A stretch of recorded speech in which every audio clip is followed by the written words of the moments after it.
के इस प्रेस वार्ता में मेरे साथ उपस्थित हमारे राज्य मंत्री बहन अनुप्रिया पटेल जी, भाई प्रताप राव यादव जी, स्वास्थ्य सचिव अपूर्व चंद्र जी और मैडम संजना श्रीवास्तव जी और यहाँ उपस्थित हमारे मीडिया के सभी वरिष्ठ पत्रकार बंधु। आप सब जानते हैं कि 100 डेज ऑफ मोदी 3.0 इस पर हेल्थ सेक्टर के बारे में आप सबसे चर्चा करने के लिए मैं और मेरे साथी आए हैं। सबसे पहली बात तो यह है कि जो हमें समझने की है कि मैं कई बार इस बात को बोलता भी हूँ कि prime minister Modi has change the political culture of the country. और जब मैं वो कहता हूँ तो मैं राजनीतिक संस्कृति की बात करता हूँ। एक तरफ वो पॉलिटिकल पार्टीज पावर में रही लंबे समय तक, those who divided the society and they played the politics of vote bank politics. और वोट बैंक पॉलिटिक्स में डिविजिव पॉलिटिक्स के साथ सोसाइटी डिवाइडेड रहे और उनको सत्ता में आने का सौभाग्य मिलता रहे, इसके लिए वो प्रयास कर सकते थे। But when prime minister Modi came to power, this is Modi 3.0, तीसरी बार लगातार प्रधानमंत्री मोदी जी बने हैं, तो हमारी पॉलिटिक्स की जिस राजनीति की संस्कृति या पॉलिटिकल कल्चर है वो क्या परिवर्तन हुआ है, वो है politics of performance, politics of accountability, politics of delivery, politics of last mile delivery और उसके साथ साथ रिपोर्ट कार्ड पॉलिटिक्स, यानी रिपोर्ट कार्ड की राजनीति। Have you ever seen any government giving 100 days का के बारे में अपना एजेंडा बताया कि उन्होंने कुछ किया? लेकिन यस, यहाँ पर हम पब्लिकली खुद ही बोलते हैं, we will come to the people and through you we will reach the people, और हम बताना चाहेंगे कि 100 दिनों में हमने क्या किया। अब अगर मैं बात करूं तो आज लगभग 15 लाख करोड़ रुपए का इन्वेस्टमेंट पिछले 100 दिनों के अंदर हो चुका है, 15 लाख करोड़ रुपीस का। अब सभी मंत्रालय अपने अपने प्रोग्राम्स के बारे में वो बता रहे हैं और बताएंगे, लेकिन स्पीड, स्किल इन सब पर बहुत काम हुआ 100 डेज के अंदर। कनेक्टिविटी पर, ईज़ ऑफ लिविंग में और इकोनॉमिक ग्रोथ में, इन सब चीज़ों पर बहुत काम हुआ, जिसके बारे में अभी से 2 दिन पहले हमारे गृह मंत्री अमित शाह जी ने आपको डिटेल में मीडिया के माध्यम से देश को बताने का प्रयास किया है। मैं कुछ विषयों पर जो हेल्थ से सीमित है उस पर ही आज चर्चा करूँगा। सबसे पहला तो हम लोगों ने चुनाव के दौरान कहा था कि हम आयुष्मान भारत में 70 साल से ऊपर के सभी लोगों को above the age of 70, irrespective of any income group, will be included in Ayushman Bharat and will be given a health coverage of 5 lakh rupees to that family. मैं पहले स्वास्थ्य मंत्री था, तब मुझे आयुष्मान भारत का पहला स्टेज लॉन्च करने का सौभाग्य मिला था प्रधानमंत्री मोदी जी के नेतृत्व में। अनुप्रिया जी उस समय हमारे साथ मंत्री थी। सिर्फ आपके बैकग्राउंड के लिए मैं बताना चाहता हूँ कि when in 2015 when I went to the World Health Assembly, India was the chair. India had the position of chairperson. वहाँ यूनिवर्सल हेल्थ कवरेज की बहुत चर्चा होती थी। UHC की सितंबर में जो कैबिनेट हुई उसमें प्रधानमंत्री मोदी जी के नेतृत्व में चेयरमैनशिप में आयुष्मान भारत में सभी बुजुर्गों को irrespective of any income group, all have been included in Ayushman Bharat above the age of 70। तो ये पहला काम 100 दिनों के अंदर जो हुआ, बड़ा काम। मैं छोटे प्रोग्राम्स की बात नहीं कर रहा हूँ, मैं बड़े प्रोग्राम्स के बारे में आपको बता रहा हूँ। इसमें नो इनकम बार है, 70 ईयर्स से ऊपर के लोग होंगे, ये बेनिफिशियरीज होंगे। 4.5 crore families are to be added, have been added, which amounts to 6 crore people. 6 crore लोगों को और जोड़ा जाएगा और सीनियर सिटीजन्स को, और उनको 5 लाख रुपए का फैमिली बेसिस पे उनको हेल्थ कवर दिया जाएगा। इसमें एक बात और समझने की है, those families who are covered under Ayushman Bharat, जो वो 12 करोड़ 37 लाख परिवार जो कवर्ड है, उनके घर में भी 5 लाख रुपीज़ का टॉपअप मिलेगा। They will be also given 5 lakh rupees का कवर, और उनको टॉपअप का कवर दिया जाएगा 5 लाख रुपए का।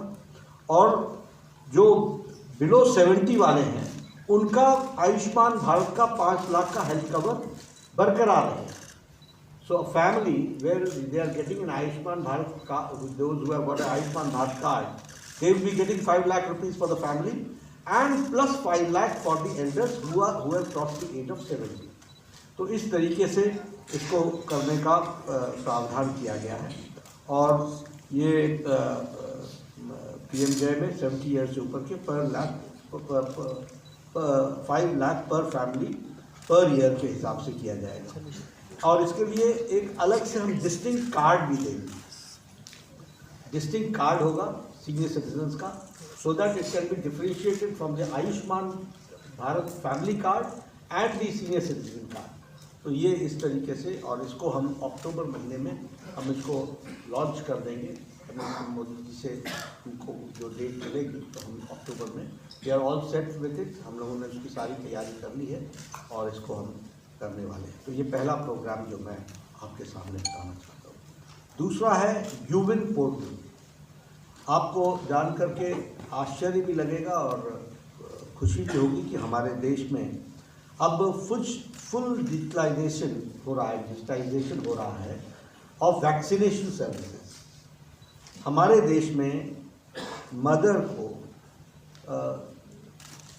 सबसे पहले तो हमको ये समझना चाहिए कि right when the mother gets conceived from that date to delivery, और जो बच्चा पैदा होता है उसके 17 साल तक हम उनके वैक्सीनेशन प्रोसेस को पूरा करते हैं। ये वैक्सीनेशन गवर्नमेंट ऑफ इंडिया है, ministry of health and family welfare करती है टिल द एज ऑफ 17, और इसमें लगभग 11 वैक्सीन्स लगाई जाती हैं। मदर को 3 वैक्सीन्स लगाई जाती हैं ड्यूरिंग प्रेगनेंसी, और चाइल्ड को लगभग 11 वैक्सीन्स लगाई जाती हैं, और 12 डिजीजेस के लिए लगाई जाती हैं, और 27 डोजेज लगते हैं टिल द एज ऑफ 70। इस सारे को ट्रैक करने के लिए एक पोर्टल बनाया गया है, यूविन portal.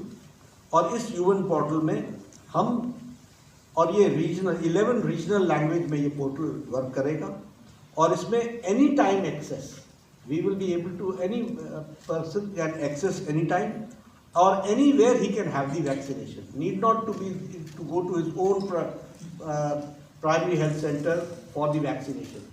He is in Delhi, he can get it vaccinated here. He is in Hyderabad, he can get it there. He is in a remote village, वहाँ वो आयुष्मान आरोग्य मंदिर से कांटेक्ट करके वहाँ जो प्राइमरी हेल्थ सेंटर होगा वहाँ उसकी वैक्सीनेशन हो सकती है। और ऑटोमेटेड SMS अलर्ट्स होंगे। For example, in the month of first month you have to get 2 vaccines for the child, तो वो आपको अलर्ट सिस्टम भी भेजेगा, और वो अलर्ट सिस्टम को जब आप रिस्पॉन्ड करोगे तभी वो अलर्ट सिस्टम रुकेगा। तो इस तरीके से इस काम को हम लोगों ने किया है। और जैसे हमारा प्रोजेक्ट हम लोगों ने इसलिए किया था क्योंकि हमारा ये जो पोर्टल है ये सारे ग्लिचेस को मीट आउट करता है, इसलिए इसको किया गया था। उसमें हमको सफलता मिल गई है, और इसको भी प्रधानमंत्री जी लॉन्च करेंगे अक्टूबर महीने में। We are all set to do it. उसी तरीके से ड्रोन सर्विसेज ये हमने इंट्रोड्यूस किया है all India institute of medical sciences में, और INIs में, नेशनल इम्पोर्टेंस के उसमें, और नॉर्थ ईस्टर्न इंस्टीट्यूशंस में। इसमें हमने टर्शरी केयर इंस्टीट्यूशंस जो हैं सारे एम्स में, ये बहुत ही जल्दी सैंपल्स को पहुंचाने में और मेडिकल सप्लाईज को पहुंचाने में और रिपोर्ट्स लाने में, इसके लिए ये पेरिफेरल इंस्टीट्यूशंस के साथ इसको जोड़ने का विचार है। और इसमें all India institute of medical sciences को जोड़ा गया है। इसके ट्रायल्स और ट्रेनिंग्स कंप्लीट हो गए हैं। इसका रेंज जो होगा वो 25 किलोमीटर्स के एम्बिट तक होगा। जो इंस्टीट्यूट है उसके 25 किलोमीटर के रेंज में हम इसको ऑपरेट करेंगे और सैंपल्स कलेक्ट करेंगे और हम मेडिकल सप्लाईज और रिपोर्ट्स पहुंचाने का काम, ये इस काम के लिए इसको यूज़ किया जाएगा। ये all Indians of medical sciences बीवी नगर, गुवाहाटी, भुवनेश्वर, भोपाल, जोधपुर, पटना, बिलासपुर, रायबरेली, रायपुर, गोरखपुर और जिपमर पुडुचेरी और रिम्स का इम्फाल, इन सब में इसको ऑपरेशनल किया जा रहा है। तो ये एक उसी तरीके से अभी डिप्लॉयबल मॉड्यूलर मेडिकल फैसिलिटी है। मुझे बताया गया कि 12 मिनट के अंदर हम उसको अनफोल्ड कर सकते हैं और 12 मिनट के अंदर हम उसको ले डाउन कर सकते हैं और डिज़ास्टर मैनेजमेंट के लिए वो उपयोगी है। उस ट्यूब में medicine, equipment, first line of care, injuries और मेडिकल सिचुएशंस में उसको हैंडल करने के लिए है। 10 से 15 सर्जरी पर डे ये भीष्म ट्यूब कर सकता है और लगभग 200 इमरजेंसी केसेस को हैंडल कर सकता है।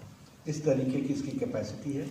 प्रधानमंत्री जी ने यूक्रेन जब वो गए थे तो उन्होंने वहाँ पर 4 भीष्म ट्यूब्स वहाँ दिए थे और अब ये भीष्म ट्यूब जो है वो हमारे 50 हेल्थ इंस्टीट्यूशंस में डिप्लॉय कर दिया गया है। डिज़ास्टर मैनेजमेंट के लिए है, जो सेल्फ सफिशिएंट यूनिट है और मैं चाहूँगा कि आप इस प्रोग्राम के बाद उसको देखिए। मैं यहाँ ये भी आपको बताना चाहता हूँ कि लाल किले से प्रधानमंत्री जी ने कहा कि हम 75,000 सीट्स का इंक्रीज़ करेंगे। We are on the job और आपको मैं बताना चाहता हूँ कि यूजी सीट्स में इस साल 8.7% की इंक्रीज़ हुई है। 706 medical college have now increased and जिनको हम लोगों ने रिकॉग्निशन दी है वो 766 इंस्टीट्यूशंस हो गए हैं। 60 new institutions medical colleges have been given sanction और हमारी कैपेसिटी 1,08,940 थी, अब वो बढ़ करके 1,15,412 हो गई है। 6,472 अंडर ग्रेजुएट सीट्स का इंक्रीज हुआ है और पोस्ट ग्रेजुएट सीट्स में 5.92% इजाफा हुआ है। 69,024 हमारी सीट कैपेसिटी थी, आज वो 73,101 सीट कैपेसिटी हो गई है।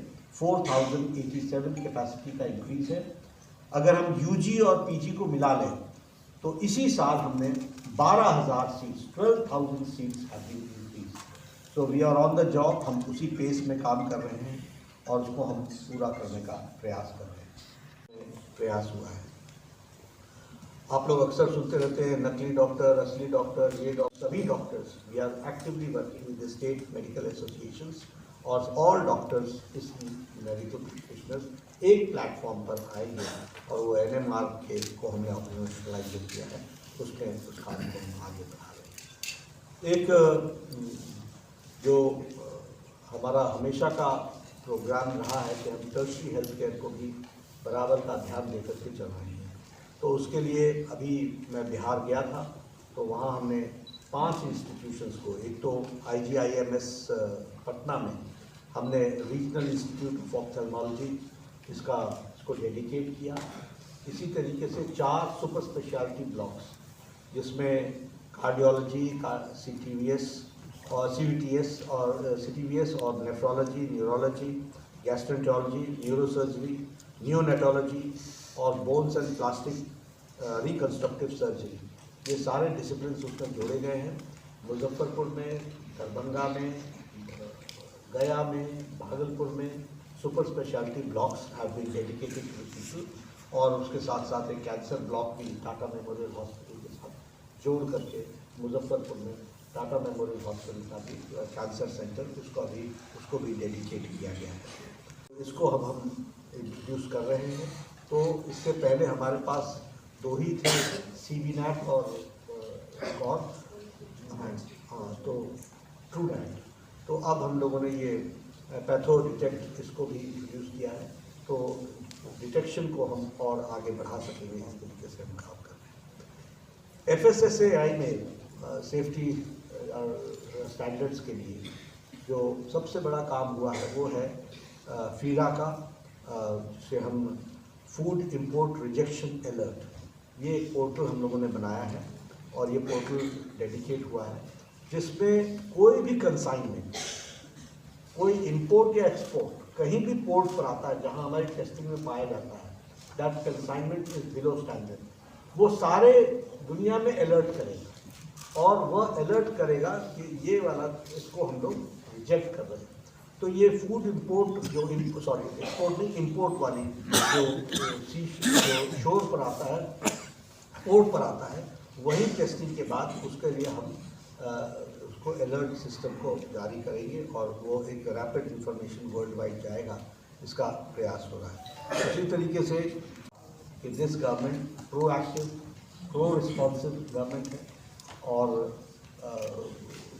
अकाउंटेबल गवर्नमेंट है, तो इसलिए इस प्रयास को जारी रखते हुए हम लोगों ने कोशिश की है कि 100 दिन के अंदर हम जो बड़े काम किए हैं वो आपके माध्यम से जनता तक जाए और आप ज़रूर ही उन बातों को ठीक ढंग से रखने का